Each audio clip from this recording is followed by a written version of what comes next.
bienvenue dans mon podcast Bloc-Notes. Aujourd'hui, je veux te parler du déni, de ses conséquences et des séquelles qu'une agression sexuelle peut causer chez quelqu'un. Je vais te parler de tout ce que j'ai vécu, de mon parcours, de ma perception et prévenir tout ce qui peut arriver à une personne face à une telle situation. Avant tout, j'aimerais préciser que je ne parlerai en aucun cas de l'acte lui-même, mais plutôt de ce qui vient après, ce qui vient psychologiquement, physiquement, mais aussi de nos réactions, gestes et comportements que parfois on peut ne pas comprendre, mais pourtant c'est des séquelles, c'est des conséquences.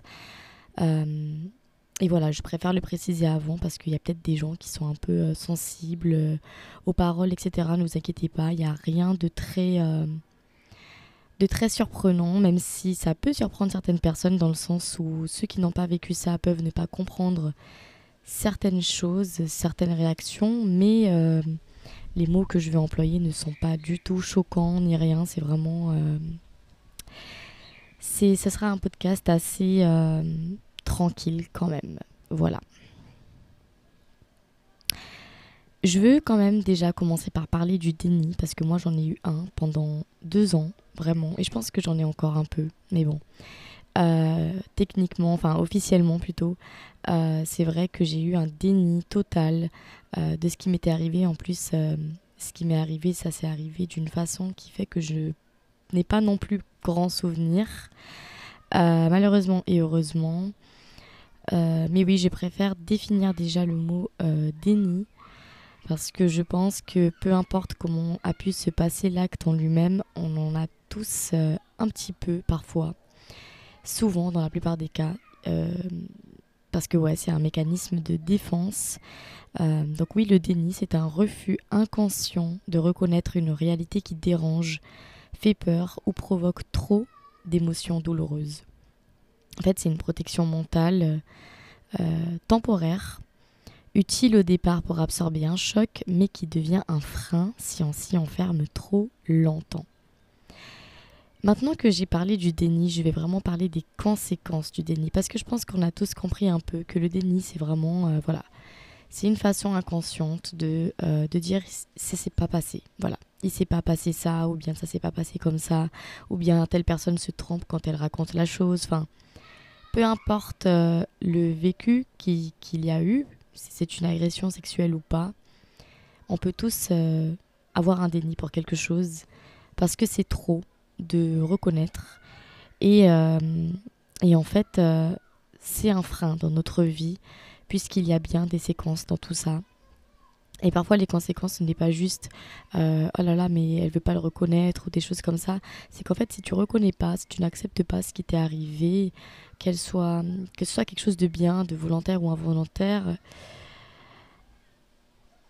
c'est compliqué après de te comprendre toi, de t'accepter toi, d'être bienveillant avec toi, d'être bienveillant avec les émotions que tu peux avoir, les réactions et toutes les séquelles en fait que ça peut te laisser, euh, notamment du coup cette expérience-là. Enfin, j'ai pas envie d'employer le mot expérience, mais bon, faut que j'alterne un peu les mots, les vocabulaires. Mais oui, quand on parle surtout de l'agression sexuelle, c'est vrai que euh, au contraire, on a besoin de créer une relation avec nous-mêmes, d'accepter que ça ne vient pas de nous, ce n'est pas de notre faute. Et donc, ne pas reconnaître ça et se rentrer dans un déni, c'est vraiment compliqué après. Et surtout de comprendre que ce n'est pas bien. Donc voilà, on va commencer par les conséquences. Pour ma part, j'ai remarqué que j'ai eu plusieurs conséquences causées par ce déni qui a duré 2 ans, comme je le disais tout à l'heure, dont la sexualisation de mon corps, la sexualisation même de plusieurs choses, mon identité d'ailleurs, la méfiance envers les autres, et j'ai également commencé à avoir des croyances limitantes, donc des croyances qui me freinaient. Avant de creuser tout ça, j'aimerais qu'on comprenne que ce podcast, il a vraiment pour but de montrer à quel point ce genre de situation peut vraiment nous changer. Parfois à vie, parfois pendant quelques heures et parfois pendant quelques mois. Selon la personne, sa perception et comment s'est passé l'acte. Mais bon, dans tous les cas, ça reste un acte qui chamboule à jamais. Donc du coup, parmi les conséquences, il y a la sexualisation, comme je vous disais. C'est vrai qu'avec le temps, maintenant, la personne que je suis aujourd'hui, je me rends compte que je sexualisais beaucoup mes faits et gestes. Et après, j'étais pas toujours contente avec le comportement qu'on pouvait avoir avec moi, dans le sens où, en fait, je pouvais faire des choses qui pouvaient être mal interprétées. D'ailleurs, je le faisais même pas correctement, je m'exprimais pas correctement. Ou peut-être que ce n'est pas une question que je m'exprimais pas correctement. Enfin, si et non. C'est-à-dire que peut-être que inconsciemment, je le faisais pas correctement, mais consciemment, je savais que c'était pas correct. Mais le fait de le faire, c'était involontaire en fait. C'était là, c'était. Je ne sais pas comment expliquer parce qu'en fait, je ne suis pas non plus provocatrice, mais c'est plutôt quelque chose de mental en fait. Ça se passe dans la tête. C'est-à-dire que en fait, comme on va sexualiser tout, mais pas parce que nous on veut ça ou on désire ça.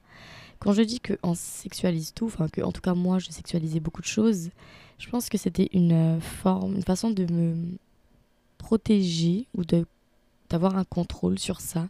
Comme ça, si jamais, peu importe la situation dans laquelle j'étais, si jamais à un moment donné il fallait qu'on me sexualise ou que ça parle de ça ou que ça agisse pour qu'il y ait ça, je puisse avoir un contrôle, vous voyez ce que je veux dire?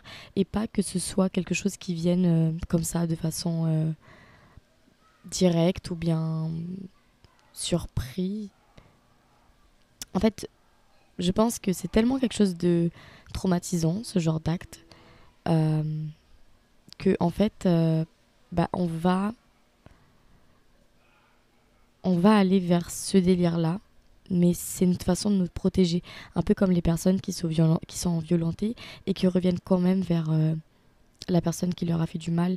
Parfois, c'est plus une façon de se rassurer à soi-même, de rentrer justement dans un déni, de se dire que non, il s'est pas passé ça. En plus, cette personne-là, elle est bien. Enfin, c'est un peu, je sais plus comment on appelle ça. C'est pour ça que je m'attarde sur ça. Mais les personnes qui reviennent vers la personne qui leur a fait du mal, bah, c'est un peu pour garder le contrôle, je pense. Et même si c'est absurde pour les personnes qui ne comprennent pas, enfin, qui n'ont pas vécu plutôt, et qui pourraient ne pas comprendre et qui pour ces personnes bah, elles vont se dire mais pourquoi revenir ou bien pourquoi faire ci, faire ça si tu as été victime de ça, ben en fait c'est tout simplement parce que c'est comme une façon d'avoir le contrôle sur ça et de se dire bah écoute, puisque ça c'est vraiment quelque chose qui attire tout le monde, c'est vraiment quelque chose qui peut faire quelqu'un réagir de telle façon jusqu'à imposer ça à quelqu'un, bah, autant que je le fasse moi.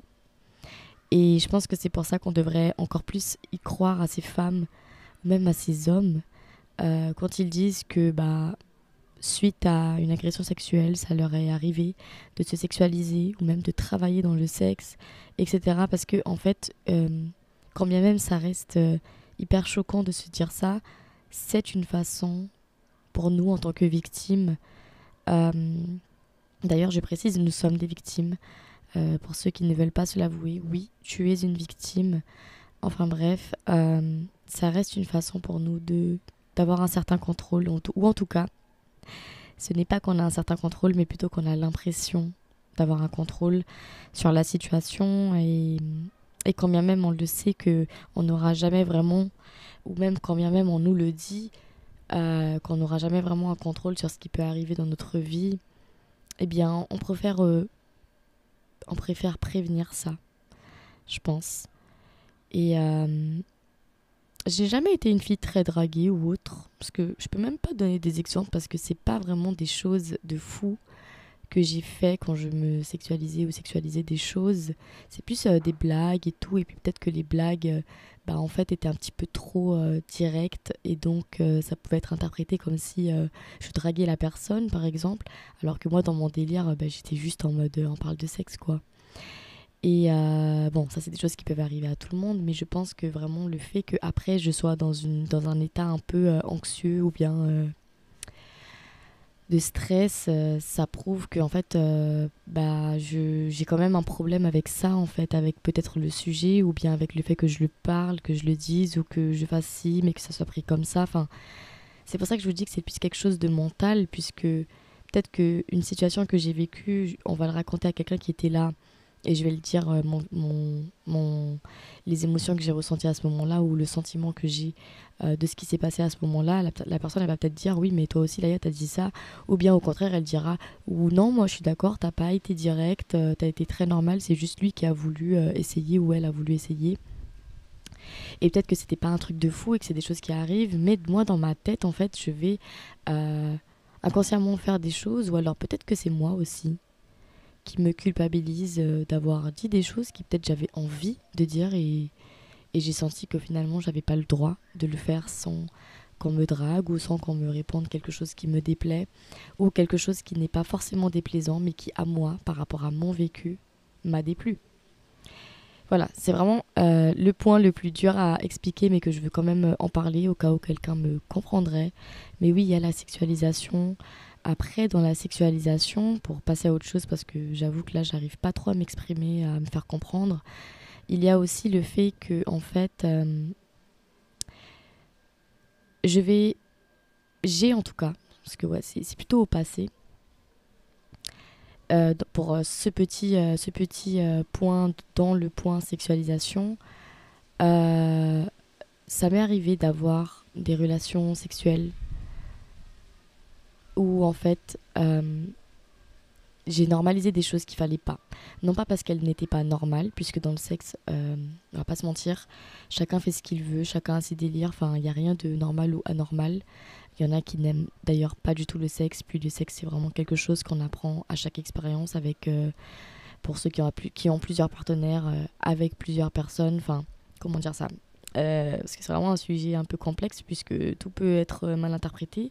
Ce que je veux dire par là, c'est que le sexe, ça reste quelque chose que tu apprends à chaque fois, à chaque relation, que ce soit avec la même personne à chaque fois ou des personnes différentes à chaque fois ou plusieurs personnes à chaque relation. Enfin, c'est vraiment quelque chose que tu vas apprendre à connaître, à comprendre, à aimer, ou au contraire à comprendre que tu n'aimes pas, ou au contraire à comprendre que c'est pas ça que tu aimes, mais plutôt ce délire-là, ou bien pas cette personne, mais plutôt comment le fait cette personne. Enfin, ça reste quand même un sujet qui est très grand, qui est basé vraiment sur beaucoup d'expériences.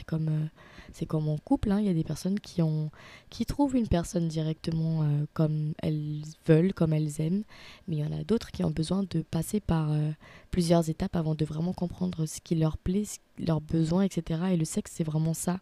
C'est pour ça qu'on dit que dans une relation amoureuse, l'important pour que le sexe il fonctionne aussi, ce n'est pas juste de le faire, mais de communiquer. Donc voilà.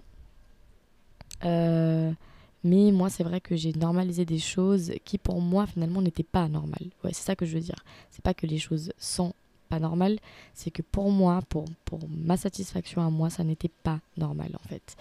Et je parle pas forcément de trucs de fou, encore une fois, mais je parle par exemple, ça m'est arrivé de penser plus à l'autre qu'à moi.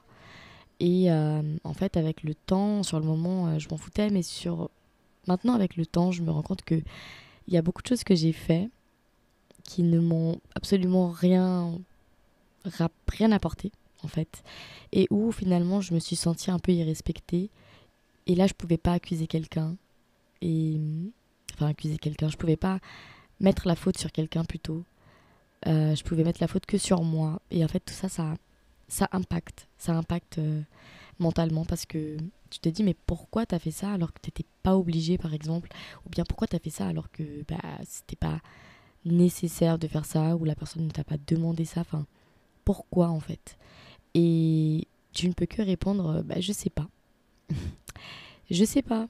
Mais en fait, tu sais que en fait, c'est justement parce que tu as une tendance à sexualiser, à vouloir avoir le contrôle, garder ce contrôle qui en fait, tu ne l'auras jamais. Enfin, quand je dis jamais, c'est dans le sens où ce genre de choses, ça peut arriver à vraiment n'importe qui, malheureusement. Vraiment, je le dis pas ça dans le sens où il faut normaliser ça.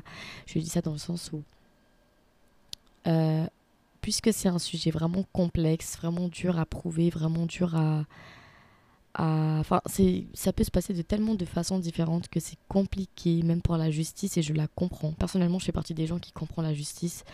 Quand des fois, elle ne comprend pas, évidemment, je ne parlerai pas de certains cas où vraiment là, c'est abusé, comment ne pas comprendre ça. Mais Ce que je veux dire par là, c'est que la justice, je la comprends dans le sens où la justice, il y a tout un protocole, c'est-à-dire que même un meurtrier, s'il n'y a pas d'armes, il n'y a pas de meurtre, rien que ça prouve que la justice, ce n'est pas juste une question émotionnelle ou de sentiment, c'est vraiment une question de parole, etc., de preuves. Donc c'est compliqué parce que parfois, il n'y a pas forcément de preuves, parfois c'est quelque chose de mental. Et bref, ça c'est mon avis. Peut-être qu'il y en a qui seront pas contents avec ce que je dis, mais bon, ça reste mon avis. Et donc, c'est pareil pour la sexualisation ou le fait de normaliser des choses. C'est compliqué parce que tu luttes avec toi-même et encore une fois, tu n'as personne à qui mettre la faute à part toi. Et pourtant, ce n'est pas de ta faute. Mais on a tendance à vouloir mettre la faute sur quelque chose et souvent on se trompe. Mais oui, j'ai déjà normalisé des choses qu'il fallait pas, sexuellement parlant, tout comme dans mon comportement, dans mes gestes, etc. C'est pour ça que je vous disais tout à l'heure qu'il y a moyen qu'il y a des situations où en fait c'est moi qui abuse et il s'est rien passé de fou et c'est bien la personne qui a juste mal interprété, ou bien j'ai raison, j'ai fait des trucs de fou et c'est normal que la personne elle ait interprété ça. Je ne le saurai jamais puisque mon cerveau il est tout simplement bousillé en fait. Voilà. Clairement, le cerveau il est bousillé, le cerveau il sait pas à quoi penser, il sait plus quoi faire, il ne sait pas ce qui est normal, ce qui n'est pas normal, puisque ce qu'on lui a fait c'était quelque chose qui n'était pas voulu.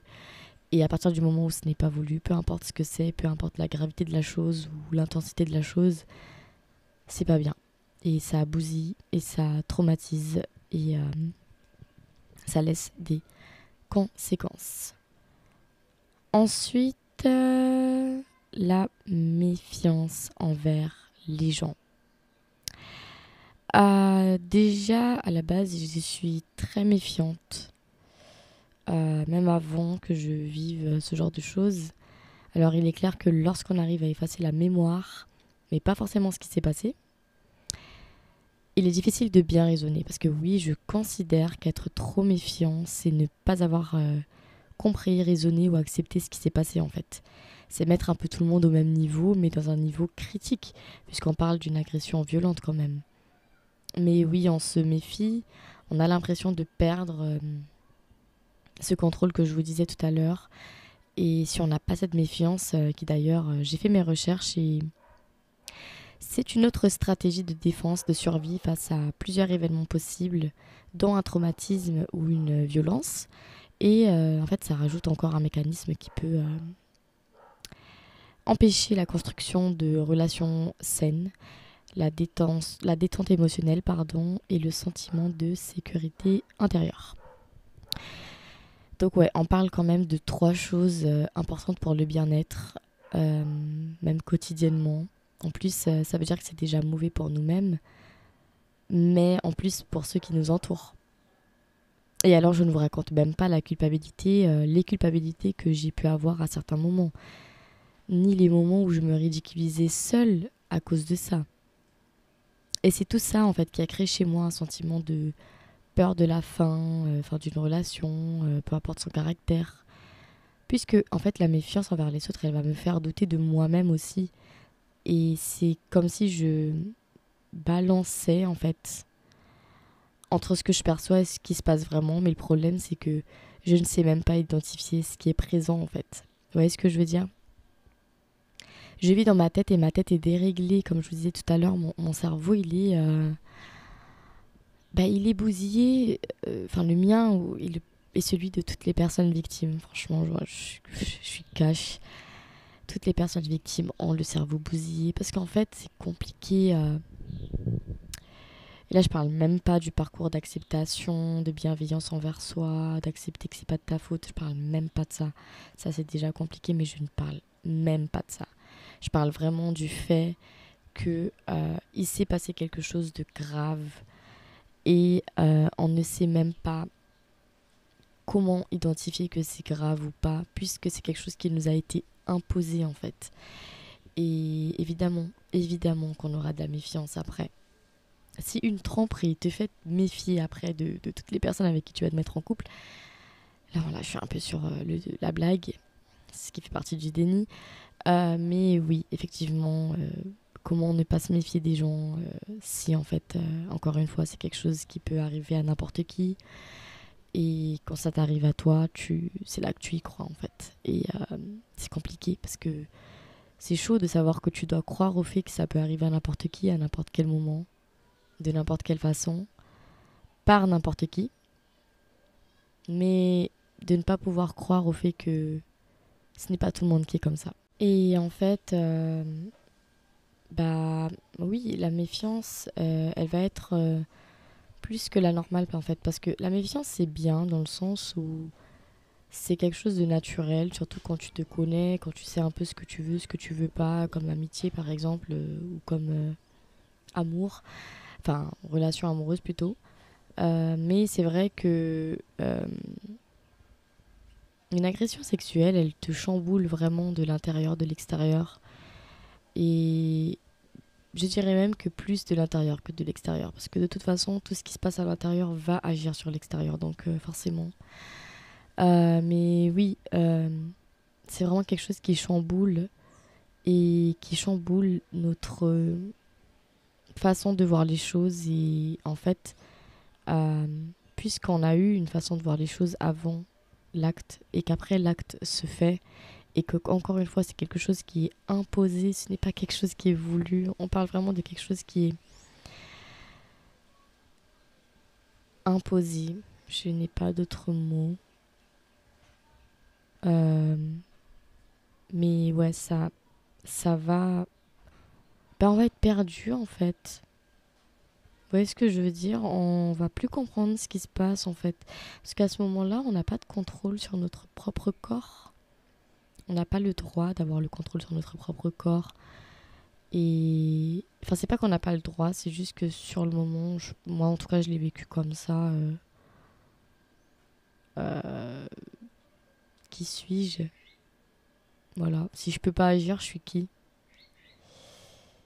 Si c'est cette personne qui peut plus que moi, ben je suis qui? Et quand je dis je suis qui, c'est même pas parce que je me demande qui je suis. C'est parce que je me demande qu'est-ce que je suis en fait, quelle chose je suis. Quelle merde je suis. Ouais. Bon. Du coup, on continue sur la méfiance. On va se méfier. On va se méfier à mort. On va ne pas trop avoir confiance aux autres. Et suite à ça, on peut commencer à se mettre des croyances limitantes. Alors, pour rappel, une croyance limitante, c'est une croyance qui te freine d'une façon ou d'une autre. Comme par exemple, en respectant le sujet du jour, les hommes sont tous méchants, les hommes sont tous violents, les hommes sont tous dangereux. Bon, là, je dis les hommes, on est très conscient qu'il n'y a pas que des hommes. Il existe aussi des hommes qui peuvent vivre des agressions sexuelles causées par des femmes ou des femmes qui vivent des agressions sexuelles causées par des femmes. Enfin, voilà. Voilà, je ne veux pas rentrer dans les trucs de homme, femme ou je sais pas quoi, enfin tous ces mots que je ne comprends pas. En tout cas, ce que je veux dire par là, c'est surtout que je parle plus par rapport à moi, c'est des croyances un peu de ce genre.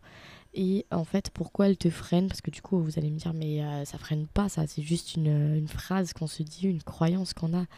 Le fait que tu y crois, en fait, justement, que les hommes sont tous violents, bah, tu vas indirectement être méfiant.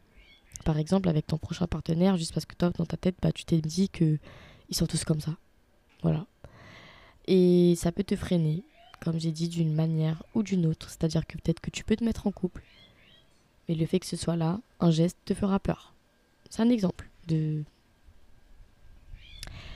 façon d'être freiné en fait. Vous voyez ce que je veux dire? Des fois, c'est pas forcément que tu t'arrêtes de vivre et tout, t'arrêtes de te mettre en couple, mais tu sais qu'à chaque relation, tu auras ce souci-là. Dès qu'il fera un geste bizarre ou un geste que toi tu interprètes bizarrement, tu vas agir bizarrement. Ou bien tu vas être toi-même violente parce que tu veux te défendre. Et la personne ne te comprendra pas. Et qu'est-ce que ça va faire? Ça va faire que elle peut se fatiguer de toi et à chaque fois tu vas perdre des personnes bêtement juste parce que tu as eu une croyance que tu t'es figée toi-même. Et bien sûr, je ne dis pas ça dans le sens, parce que là j'ai l'air de te gronder, mais ce n'est pas de ta faute. Mais malheureusement, le déni peut causer ça.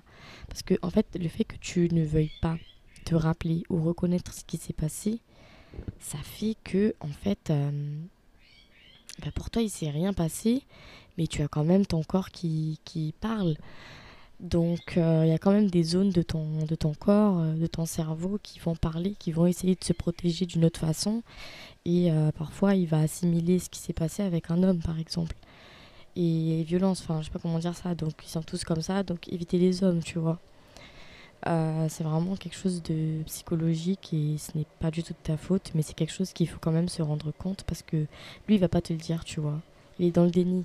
Ton cerveau est dans le déni. Donc il va pas te le dire, mais c'est important de savoir que le déni c'est mauvais, de savoir qu'il faut reconnaître ce qui s'est passé.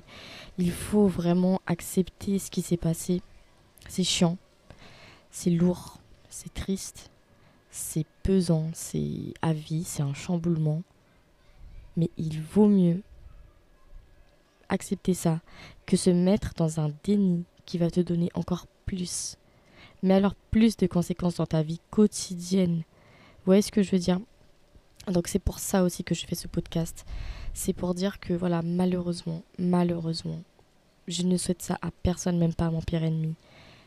Mais malheureusement pour celles qui ont vécu ça, je veux dire les personnes qui ont vécu ça, c'est important d'en parler.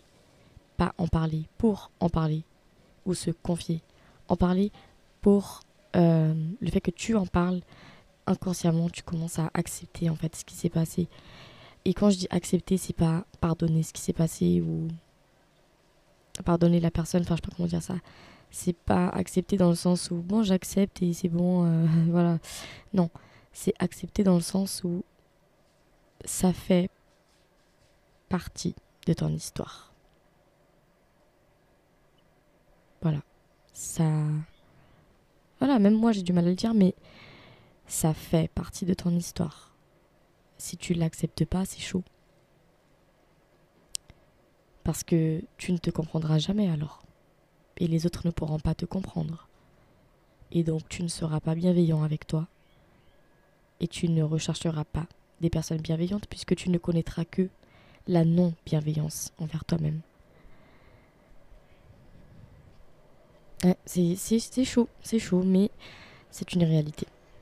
Et en fait, comme je vous répète plusieurs fois, la difficulté dans tout ça, quand on est dans le déni, c'est que en fait, ok, on se met en mode protection, on oublie ce qui s'est passé, notre cerveau fait en sorte qu'on l'oublie, mais ce n'est vraiment pas bon. Et le déni, il t'aide vraiment pas en fait. Il t'aide vraiment pas, il te retarde dans ta guérison, dans ton acceptation, dans ton pardon à toi-même aussi. Parce que parfois le pardon, il n'est pas obligatoirement fait pour l'autre, surtout dans ce cas-là. Je pense, c'est un peu mon opinion que je donne. Mais pour toi-même, il faut que tu te pardonnes de ce qui s'est passé, surtout si tu es quelqu'un qui te culpabilise, qui pense que c'est de ta faute. Il faut que tu saches te pardonner toi. Et je dis pas ça dans le sens où c'est de ta faute, donc pardonne-toi parce que c'est de ta faute, mais t'as pas voulu ça. Enfin voilà. Je dis plutôt ça dans le sens où, quand bien même tu as l'impression que c'est de ta faute et que la situation, l'histoire a l'air d'être un peu comme si c'était de ta faute, ça ne sera jamais de ta faute, ce genre de choses. C'est quelque chose qu'on ne veut pas, c'est quelque chose qu'on ne veut pas. Ça ne se discute pas. Donc, peu importe la situation, il faut que tu te pardonnes. Et le pardon à soi-même, ça veut pas dire que tu as une part de faute. Ça veut plutôt dire que tu dois faire la paix avec ce qui s'est passé. Et pour faire la paix avec ce qui s'est passé, il faut être conscient de ce qui s'est passé. Et malheureusement, être conscient de ce qui s'est passé quand c'est un acte comme celui-là, c'est vrai que c'est vraiment pas facile. Je ne dirais jamais le contraire. J'ai été dans le déni 2 ans. J'ai été dans cette chose-là de tout ce que j'ai dit, méfiance, sexualisation et croyances limitantes pendant 2 ans et je le suis encore. Non pas que je sois encore dans le... Si, en vrai, je suis encore dans le déni. En vrai, je pense que je suis encore dans le déni. Mais c'est un déni différent parce que ce n'est pas un déni de ce qui s'est passé, mais plutôt de la gravité de ce que c'est. Et ça revient à la même chose. Ça revient quand même à avoir des conséquences et tout. Et bon, là j'ai choisi de faire cette partie-là en parlant plutôt des conséquences du déni parce que je veux vraiment prévenir qu'il faut en parler, il faut dire les choses, même si c'est à soi-même devant un miroir, il faut le faire, ou avec un professionnel si vraiment vous n'avez personne confiance, ou que vous sentez que personne ne va vous comprendre, ce qui est totalement légitime. Mais en tout cas, il faut en parler, il ne faut pas avoir honte. Et il y a quelque chose qui est vraiment vrai.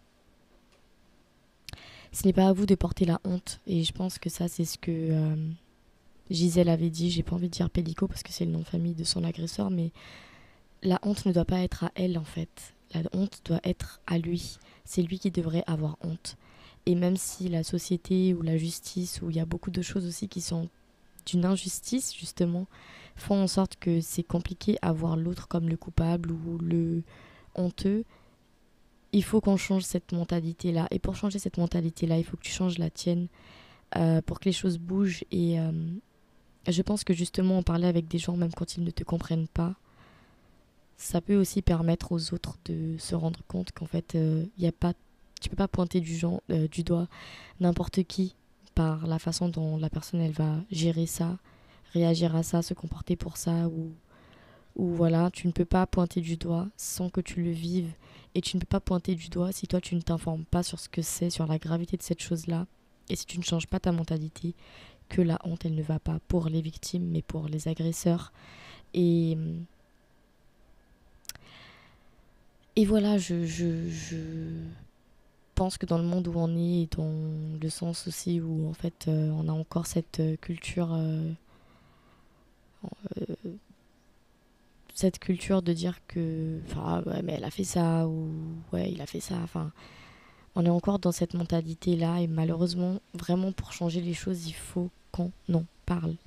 Comme moi je le fais là, je le fais à ma façon, je ne parle pas forcément de l'agression, mais je parle vraiment de ce que moi j'ai ressenti, de ce que le déni m'a fait et de ce que le déni peut faire à n'importe qui, même si c'est un déni d'un accident sur la route, c'est la même chose. Il y a des conséquences juste après. D'ailleurs, je vais peut-être mentionner ça aussi dans le prochain podcast, parce que du coup, je vais faire la partie 2 comme prochain podcast.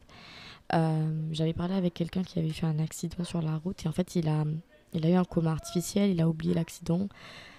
Sûrement parce que ça a été trop pour lui, donc il est dans le déni. Et en fait, il m'a expliqué qu'il avait quand même beaucoup de conséquences à cause de ça, même si jusqu'à aujourd'hui il ne se rappelle pas.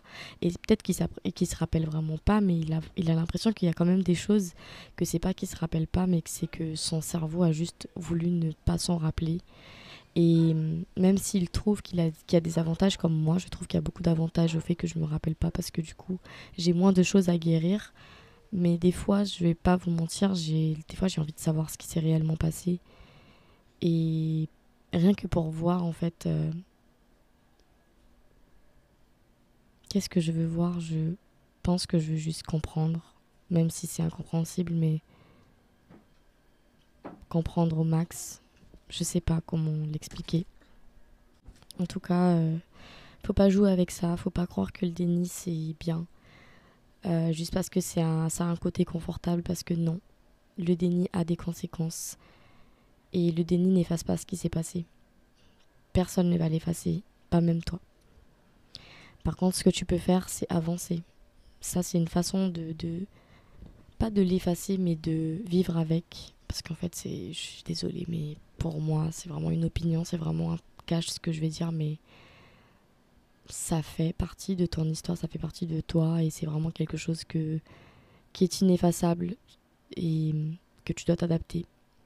Et pour s'adapter, bah, il faut communiquer, il faut changer les mentalités, il faut accepter. Et il faut être bienveillant avec soi. Donc voilà, ça c'était les conséquences du déni que j'ai fait et du déni que tu peux peut-être être en train de faire actuellement avec les conséquences qui viennent avec. Voilà, gros bisous.